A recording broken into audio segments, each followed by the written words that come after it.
चाललात तर परत येऊ नका असे बॅनर पुण्यामधून दिवाळीसाठी गावी जाणाऱ्या लोकांना दाखवण्यात आले.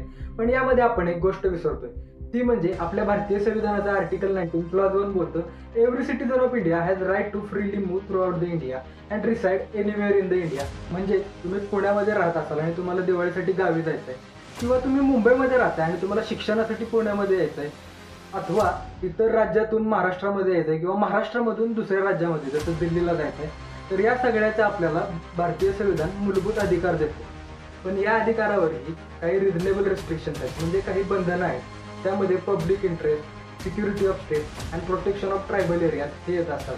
तर हा जो व्हायरल होणारा बॅनर आहे त्यामध्ये यापैकी कोणतीही गोष्ट आपल्याला आढळून येत नाही. तर आपला भारत, आपला महाराष्ट्र शहर आणि गाव दोन्हीवरती टिकून आहे. आपण कोरोनामध्ये पाहिलं की आपली अर्थव्यवस्था गावावरती अवलंबून होती. त्याचबरोबर नोकरीची संधी, उत्तम शिक्षण आणि आरोग्य व्यवस्था यासाठी गावाखेड्यातली लोक शहरावर अवलंबून असतात. तर आपल्या भारतातील संविधान गाव आणि शहर, विविध राज्ये या सर्वांना एकत्र आणत असतं. तर संपूर्ण भारतभर फिरणं आणि आवडेल त्या ठिकाणी जाऊन बसणं, राहणं हा आपला मूलभूत अधिकार आहे.